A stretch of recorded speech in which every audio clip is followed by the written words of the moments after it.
Hey, friends and revolutionaries. Thanks for sticking around. Sorry it's been so long.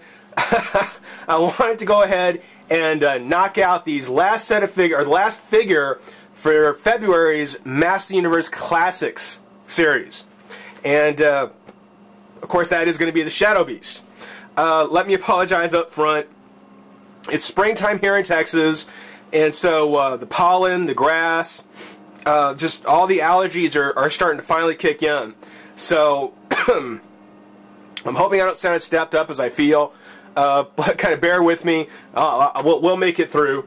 But yeah, going to go ahead and take a look at the second of the Master of the Universe Classics figures for February, and that is the Shadowbeast.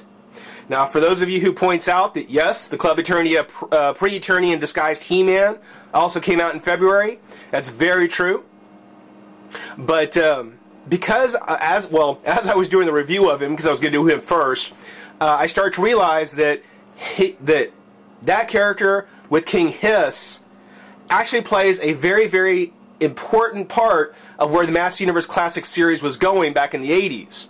So rather than doing that figure's review this month and trying to catch up with things next month, or I guess later this month, I decided to hold off, do both together in an extra special review. So for Master of the Universe fans, if you really like knowing some of the old stuff about He-Man and about the old 80s series, I think you're really going to like what I have planned. But what that means is that to wrap up February, we're taking a look at the Shadowbeast. And the Shadowbeast comes in his white packaging, just like a regular Master of the Universe Classics figure, just much larger. Much larger. Even though the text in the back are larger. Figure with one accessory. And there is the figure, the Shadowbeast. Now, it's something where when they say shadow, they're not kidding. This is very, very dark inside. And I actually had to put a background behind the camera here because, yeah, with as shiny as this plastic is in the front and with as dark as the inside of the packaging is, anybody who sits behind the camera to do reviews is going to be pretty challenged just to be able to do it without having the reflection show. So just to let you guys know, this is going to be a bit of a challenge showing off the packaging here. But there he is, the Shadowbeast. Very, very cool. Definitely worth keeping in his packaging. Again, you know, if you collect the figures, I mean, having 2 or 3 of these figures loose, just kind of like, you know, on display, is actually very cool. But I highly recommend also possibly having one just for display purposes, just to keep in pack, because that is very nice. Top, we've got the Master of the Universe logo, Classics logo as usual. Got the Castle Grayskull brickwork, lightning bolts on the side, no air hole, no dimple. But on the back, we've got other figures that are in the set. Skeletor, Triclops, Evelyn, Webstore. Let's see here, Trapjaw, Scareglow, Beastman, and Whiplash. Now, Skeletor and Beastman, that makes sense to me. Okay, yeah, sure. But it's one of the things where I think He-Man and Teela could have been displayed on the back of this box too. And I'll get to that in a minute. It's the same reason why I think calling him the, let's see here, evil creature of darkness, you know, it's a little unfair. There it is, the Shadowbeast portrait from the 2002 series. And there was never one from the vintage line, and I think that he actually looks much more kind of Filmation-ish, but yeah, maybe kind of a mix of the two. On his bio, it says Shadowbeast, real name varies. Being that these are wild animals, I think real name none would fit just fine. Great ape-like beasts who live in the tribes throughout the Dark Hemisphere, Shadowbeasts can only come out in the absence of light.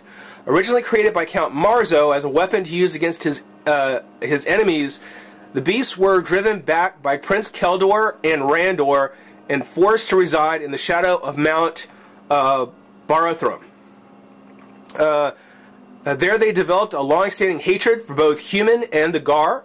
Easily manipulated, the ever-growing colony of beasts was later controlled by Beastman in service to Skeletor to take down Eternios Palace. With their goals, with their great strength and stealth-like appearance, Shadowbeasts are more than a match for the heroic warriors. So didn't call them the Masters of the Universe, just the heroic warriors. Which I don't have a problem with. Call them the heroic warriors. Just don't call them the Masters of the Universe. They're not the Avengers.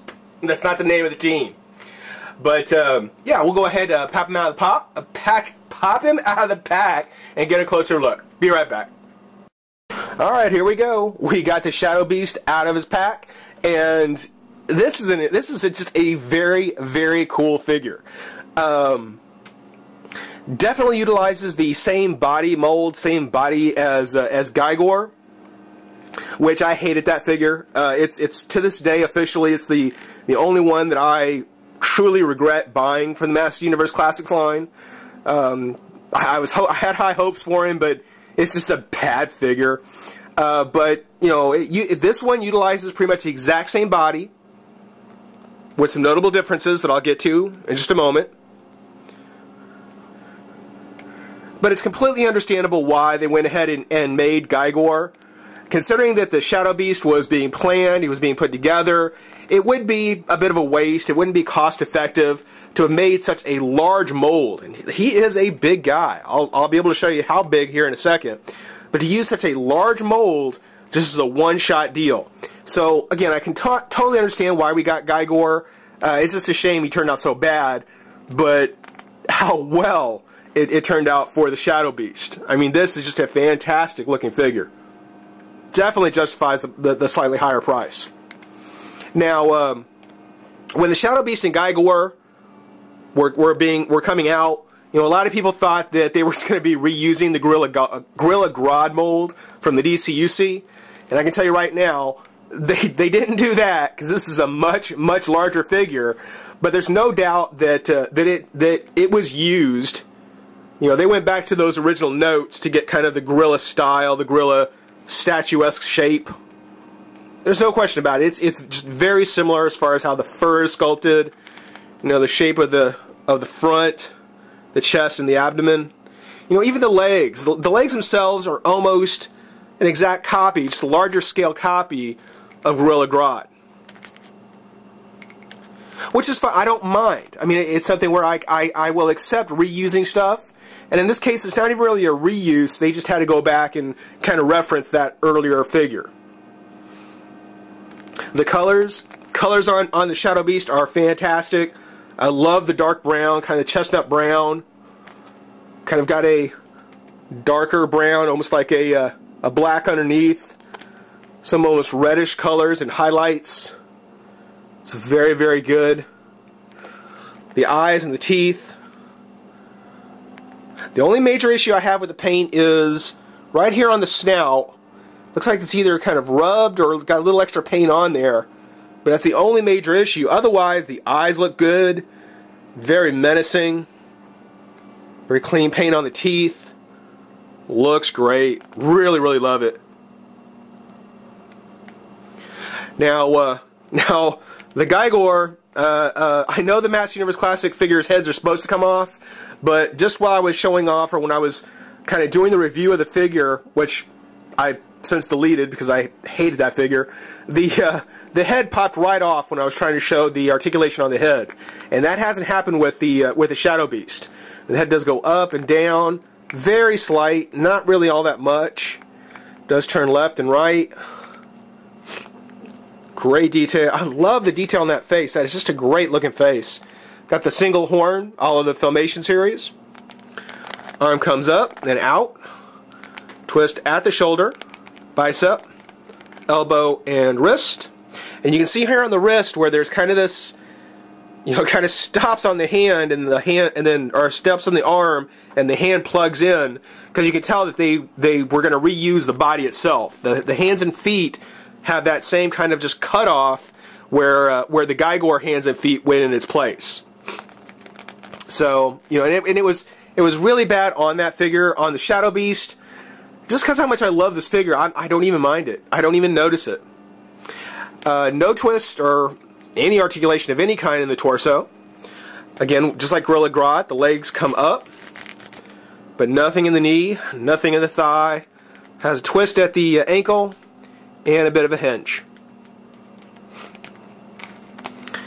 So if you've got Gorilla Grodd, you know the articulation he comes with. And that's where I was saying they kind of went back to reference that figure earlier to come up with the design of a larger kind of ape-like creature. Now, in way of his accessories, the accessories kind of blow me away because he comes with this club. And most of the time, when you've got something with spikes on it like this, it's actually usually a very soft piece of plastic. Not the case here. I mean, this is actually very, very hard plastic. And those spikes, they're a little dulled at the end, but I mean, that is hard. That could hurt. And if you hold it, you actually have something you could beat somebody over the head with. I am very surprised that someone at Mattel let that slide, because that is, I mean, that really makes Web Store's hook completely unforgivable, because there is, yeah, this is a firm plastic. Does go ahead and hold it as such, and I guess you can put it over his head. Whoops. Like so.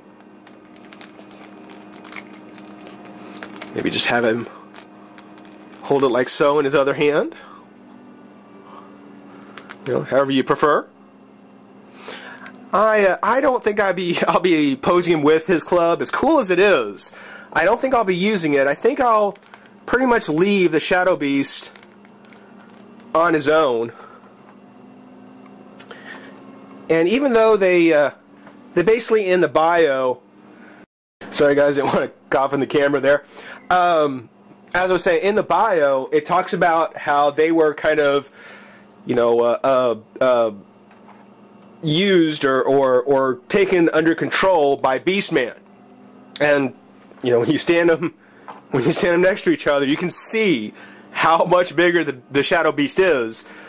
But yeah, I mean, it's something where if you keep your heroes and villains on separate shelves, I mean, you could have Beastman flanked by two Shadow Beasts if you wanted to.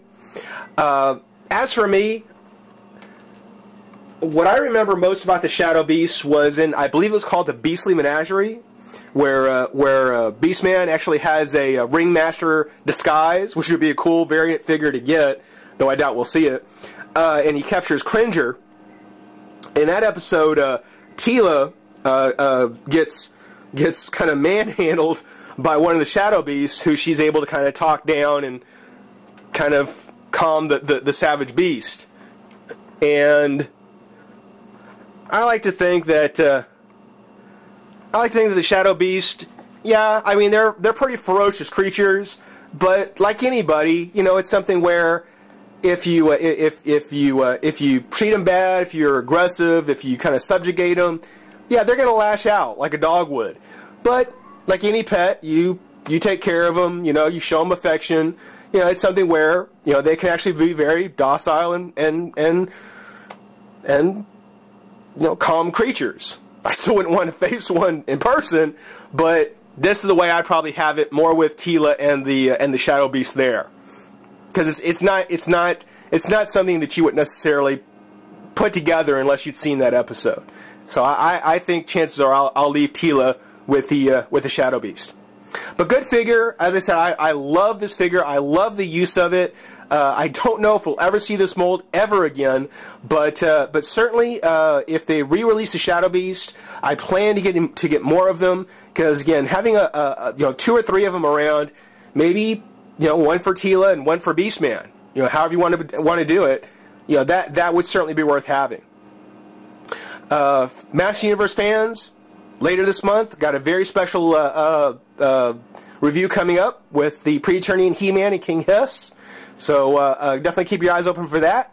DC fans, we're going to be kicking off the next set of reviews here. So keep your eyes open for those. Got some more DCUC coming up. For now, certainly thank everybody for watching. Hope you enjoyed it. Rate, comment, subscribe, join the revolution. We'll see you soon. Bye.